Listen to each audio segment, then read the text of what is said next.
Hello friends, हमारे channel Hindi IT गुरु में आपका स्वागत है।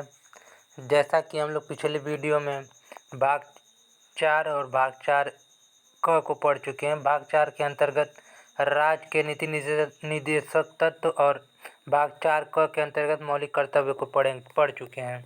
अब हम पढ़ेंगे भाग 5 यानी राष्ट्रपति प्रेसिडेंट। इसको याद करने ठीक है। पकानी कोका दियो दसम। प से हो जाएगा पद यानी राष्ट्रपति का पद। अनुच्छेद 52। का हो जाएगा का का हो जाएगा कार्यपालिका शक्ति राष्ट्रपति में निहित होती है, यानी कार्यपालिका की शक्ति राष्ट्रपति के अंतर्गत निहित होती है। यह अनुच्छेद 53 हो जाएगा। अब पकानी से निर्वाचन मंडल यानी अनुच्छेद 54 के अंतर्गत निर्वाचन आ जाएगा। कोका से को का हो जाएगा कोटा यानी निर्वाचन रीति अनुच्छेद 55। का हो जाएगा कार्यकाल अनुच्छेद 56। दियो माने दियो का में दोबारा यानी पुनः निर्वाचन अनुच्छेद 57। यो मिस योग्यता अनुच्छेद 58। दसम द से हो जाएगा दशाएं या शर्तें अनुच्छेद 59। श से हो जाएगा शपथ अनुच्छेद 60। दशम म से हो जाएगा महाभियोग अनुच्छेद 61। अब हम पढ़ेंगे अनुच्छेद 52। अनुच्छेद 52 के अंतर्गत आता है कि भारत में एक राष्ट्रपति होगा। अनुच्छेद 52 के अंतर्गत आता है कि भारत में एक प्रेसिडेंट होगा यानी एक राष्ट्रपति होगा। भारत में राष्ट्रपति का पद अमेरिका के संविधान से लिया गया है। जो भारत में प्रेसिडेंट का पद है अमेरिका के संविधान से लिया गया है, जबकि कार्य एवं शक्तियाँ ब्रिटेन के राजा से प्रभावित है। राष्ट्रपति देश का प्रथम नागरिक होता है। राष्ट्रपति जो है देश का फर्स्ट नागरिक होता है, सिटीजन होता है। अब इसकी योग्यताएं बनने की क्या होती है? सर्वप्रथम वह भारत का नागरिक हो, वह पागल या दिवालिया न हो। वो राष्ट्रपति की योग्यताएं होते हैं कि वह भारत का नागरिक हो, पागल या दिवालिया न हो, कि या किसी लाभ के पद पे न हो, यानी सरकारी या किसी भी लाभ के पद पे न हो और 35 वर्ष की आयु को पूरी कर चुका हो। लोकसभा का सांसद होने की योग्यता रखता हुए राष्ट्रपति की योग्यताएं हैं। अब पढ़ेंगे हम उम्मीदवारी। राष्ट्रपति की उम्मीदवारी कैसे होती है? तो राष्ट्रपति की उम्मीदवारी 50 सांसदों का लिखित समर्थन चाहिए और 50 सांसदों का मौखिक समर्थन चाहिए, प्लस बराबर 100 सांसद यानी 100 सांसदों को उसके चाहिए उम्मीदवारी के लिए। अब जमानत राशि इनकी 15,000 रुपये होती है। आवश्यक मत, पूरे मत का 1/6 हिस्सा राष्ट्रपति को मिलना चाहिए। निर्वाचक मंडल, अनुच्छेद 54 के अंतर्गत निर्वाचन मंडल आता है। राष्ट्रपति के निर्वाचन में लोकसभा, राज्यसभा प्लस राज्यों की विधानसभा की सभी निर्वाचित सदस्य मतदान में भाग लेते हैं। नोट, लोकसभा के 2 एंग्लो इंडियन, राज्यसभा के 12 व्यक्ति एवं विधानसभा के 1 एंग्लो इंडियन राष्ट्रपति के निर्वाचन में मतदान नहीं करते हैं, अर्थात वो वोट नहीं देते हैं। राष्ट्रपति के निर्वाचन में विधान परिषद का कोई भी सदस्य मतदान में भाग नहीं लेता है। राष्ट्रपति के निर्वाचन में विधान परिषद का कोई भी सदस्य भाग नहीं लेता है। राष्ट्रपति के महाभियोग में लोकसभा एवं राज्यसभा के 12 मनोनीत सदस्य मतदान में भाग लेते हैं। अब राष्ट्रपति का निर्वाचन पद्धति। पहला, अनुपातिक प्रतिनिधित्व प्रणाली के संक्रमणी मत द्वारा किया जाता है। राष्ट्रपति का निर्वाचन अप्रत्यक्ष रूप से किया जाता है, यानी प्रत्यक्ष रूप से नहीं, अप्रत्यक्ष रूप से किया जाता है, इनडायरेक्टली। इस पद्धति के जनक चमास हेयर को माना जाता है। प्रत्यक्ष रूप के जो जनक माने जाते हैं चमास हेयर को माना जाता है। गुप्त मतदान के द्वारा किया जाता है। इसका मतदान गुप्त मतदान के द्वारा, राष्ट्रपति का मतदान गुप्त मतदान के द्वारा किया जाता है। राष्ट्रपति के निर्वाचन में संसद अपना मत नई दिल्ली में देते हैं, जबकि राज्यों के विधानसभा के निर्वाचित सदस्य अपना मत राज्य की राजधानी में देते हैं।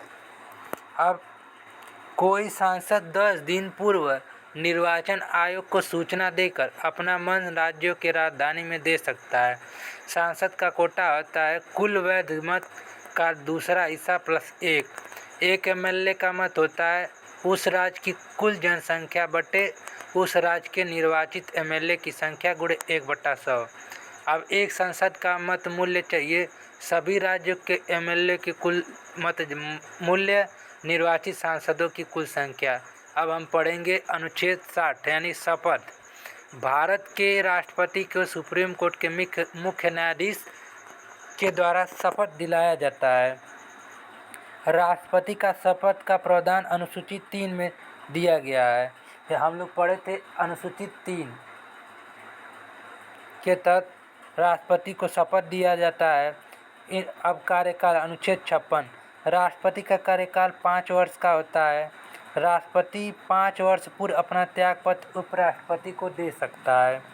अब वेतन अनुच्छेद 59, इनके वेतन पे कोई टैक्स नहीं लगता है या 5 लाख रुपए प्रतिमाह इनको भारत की संचित निधि से दिया जाता है। अनुसूची 2 के तहत इनको वेतन दिया जाता है। वित्तीय आपातकाल के दौरान राष्ट्रपति के वेतन में कटौती नहीं किया जा सकता है। अब त्यागपत्र, भारत का राष्ट्रपति अपना त्यागपत्र उपराष्ट्रपति को देता है। उपराष्ट्रपति अपना त्यागपत्र राष्ट्रपति को देता है। पदच्युति यानी महाभियोग, राष्ट्रपति अनुच्छेद 61 के तहत राष्ट्रपति को महाभियोग द्वारा कैसे हटाया जा सकता है। इसके तहत भारत का राष्ट्रपति संविधान का उल्लंघन या संविधान अतिक्रमण करने पर 14 दिन पूर्व सूचना देकर लोकसभा राज्यसभा में महाभियोग का प्रस्ताव 2/3 बहुमत पारित कर राष्ट्रपति को हटाया जाता है। महाभियोग की प्रक्रिया अमेरिका के संविधान से लिया गया है। अभी तक भारत के किसी भी राष्ट्रपति पर महाभियोग नहीं लगाया गया है। अब तक भारत आजाद होने से अब तक कितने राष्ट्रपति बने हैं उनका क्रम देखते हैं। प्रथम राष्ट्रपति डॉक्टर राजेंद्र प्रसाद, जिनकी टाइम पीरियड है 1952 से लेकर 57। यह 2 बार राष्ट्रपति थे। यह कांग्रेसी राष्ट्रपति थे। यह भारत के सबसे शक्तिशाली राष्ट्रपति माने जाते हैं और यह बिहार के रहने वाले थे। अब दूसरे नंबर पे डॉक्टर सर्वपल्ली राधाकृष्णन 1962 से लेकर 1967। यह भारत के दूसरे राष्ट्रपति थे। यह प्रथम अराजनीतिक राष्ट्रपति थे अराजनीतिक राष्ट्रपति थे। यह 2 बार उपराष्ट्रपति और 1 बार राष्ट्रपति के रूप में निर्वाचित हुए थे। यह दार्शनिक राष्ट्रपतियों के नाम से जाने जाते हैं। भारत के प्रथम राष्ट्रपति जो भारत विदेशी नीति को आलोचना किए थे, इन्होंने विदेशी नीति की आलोचना किया था। अब तीसरे नंबर पे आते हैं डॉक्टर जाकिर हुसैन 1967 से 1969 तक। भारत के प्रथम मुस्लिम एवं अल्पसंख्यक राष्ट्रपति डॉक्टर जाकिर हुसैन थे। राष्ट्रपति बनने से पूर्व बिहार राज्य के राज्यपाल थे। कार्यकाल के दौरान प्रथम राष्ट्रपति यही थे यानी जाकिर हुसैन। यह कांग्रेसी राष्ट्रपति थे। अब चौथा वीवी गिरी 1969 से लेकर 1974 तक। राष्ट्रपति बनने से पूर्व वीवी गिरी एक उपराष्ट्रपति थे। यह भारत के प्रथम कार्यवाहक राष्ट्रपति थे यानी कार्य को लेखा जोखा करने वाले राष्ट्रपति थे। द्वितीय मतगणना के बाद निर्वाचित प्रथम राष्ट्रपति यही थे। अब पांचवा डॉक्टर फखरुद्दीन अली अहमद 1974 से लेकर 1977 यानी इनका 5 वर्ष। यह भारत के दूसरे मुस्लिम राष्ट्रपति थे यह कांग्रेसी राष्ट्रपति थे। कार्यकाल के दौरान मृत्यु होने वाले यह दूसरे राष्ट्रपति थे। यह कार्यकाल के दौरान मृत्यु इनकी हो गई थी। भारत के सबसे कमज़ोर राष्ट्रपति इन्हीं को माना जाता है। इन्हीं के कार्यकाल के दौरान अशांति के आधार पर राष्ट्रीय आपात घोषित किया गया था। फखरुद्दीन अली अहमद में राष्ट्रीय आपात घोषित किया गया था। अब 52वां संविधान संशोधन पर हस्ताक्षर यही किए थे। अब 6वां नंबर पर नीलम संजीव रेड्डी 28 जुलाई 1977 से लेकर 25 जुलाई 1982 तक। यह भारत के प्रथम निर्विरोध निर्वाचित राष्ट्रपति थे। यह भारत के प्रथम, इनके सामने कोई खड़ा होने वाला नहीं था। यह निर्विरोध राष्ट्रपति थे। यह भारत के सबसे युवा राष्ट्रपति थे। नीलम संजीव रेड्डी भारत के सबसे युवा राष्ट्रपति थे। राष्ट्रपति बनने से पूर्व यह लोकसभा के अध्यक्ष थे। इन्होंने 44वां संविधान संशोधन 1978 पर हस्ताक्षर किए थे।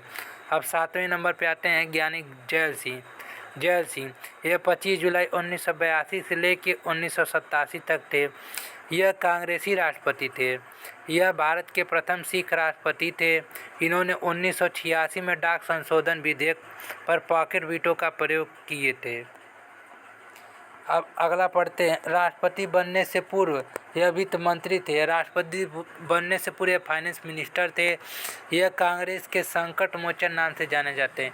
इन्हें कांग्रेस के संकट मोचन नाम से जाना जाता है। अब आते हैं डॉक्टर रामनाथ कोविंद। अब हम पढ़ेंगे 8वें नंबर। ज्ञानी जैल सिंह हो गया 8वें नंबर पे। आर वेंकट रमण 28 जुलाई 1987 से लेकर 1982 तक। यह कांग्रेसी राष्ट्रपति थे। राष्ट्रपति बनने से पूर्व यह उपराष्ट्रपति थे। आर वेंकट रमण जो राष्ट्रपति बनने से पूर्व उपराष्ट्रपति थे, यह भारत के सबसे वृद्ध राष्ट्रपति थे, यानी यह भारत के सबसे बूढ़े राष्ट्रपति थे। अब 9वें नंबर डॉक्टर शंकर दयाल शर्मा 28 जुलाई 1952 से लेकर 1997 तक। यह कांग्रेसी राष्ट्रपति थे। राष्ट्रपति बनने से पहले यह भी उपराष्ट्रपति थे। यह कार्यकाल के दौरान 4 प्रधानमंत्री बदले गए। इनके कार्यकाल के दौरान 4 प्रधानमंत्री बदल दिए गए। अब पढ़ेंगे 10वां KR नारायण 25 जुलाई 1997 से लेकर 2002 तक। यह कांग्रेसी राष्ट्रपति थे। राष्ट्रपति बनने से पूर्व यह उपराष्ट्रपति थे। यह भारत के प्रथम दलित राष्ट्रपति थे। राष्ट्रपति उपराष्ट्रपति बनने से पूर्व कई देशों के राजदूत थे, यानी अम्बेसडर थे। यह केरल के रहने वाले थे। अब पढ़ेंगे 11वें नंबर पे doctor APJ Abdul Kalam missile man 25 जुलाई 2002 से लेकर 2007 तक। यह भारत के दूसरे अराजनीतिक राष्ट्रपति थे। यह भारत के तीसरे मुस्लिम राष्ट्रपति थे, यानी यह 3rd मुस्लिम राष्ट्रपति थे। यह भारत के वैज्ञानिक राष्ट्रपति यानी मिसाइल मैन थे। आप पढ़ेंगे 12वां प्रतिभा देवी सिंह पाटिल 25 जुलाई 2007 से लेकर 2012 तक। यह कांग्रेसी राष्ट्रपति थे। यह भारत की प्रथम महिला राष्ट्रपति थी। राष्ट्रपति बनने से पूर्व यह राजस्थान की राज्यपाल थी, यानी राजस्थान की गवर्नर थी। अब 13वें नंबर पे डॉक्टर प्रणब मुखर्जी 25 जुलाई 2012 से लेकर 2017 तक। यह कांग्रेसी राष्ट्रपति थे। पश्चिम बंगाल से निर्वाचित प्रथम राष्ट्रपति थे। यह राष्ट्रपति बनने से पूर्व यह वित्त मंत्री थे, यानी फाइनेंशियल मिनिस्टर थे। यह कांग्रेस के संकट मोचन नाम से जाने गए। अब 14वें नंबर पर आते हैं डॉक्टर रामनाथ कोविंद 25 जुलाई 2017 से लेकर 2022 तक। यह भारत के दूसरे दलित राष्ट्रपति थे। यह उत्तर प्रदेश से निर्वाचित प्रथम राष्ट्रपति थे, यानी ये यूपी से निर्वाचित प्रथम राष्ट्रपति थे। राष्ट्रपति बनने से पूर्व यह बिहार के राज्यपाल थे। यह राष्ट्रपति बनने से पूर्व यूपी बिहार के गवर्नर थे। निर्वाचक मंडल के आधार पर यह 15वें राष्ट्रपति थे। व्यक्ति के आधार पर 14वें राष्ट्रपति। अब इसके बाद आते हैं द्रौपदी मुर्मू 25 जुलाई सन 2022 से लेकर 2027 तक। यह द्रौपदी मुर्मू जनजाति असम की जनजाति थी।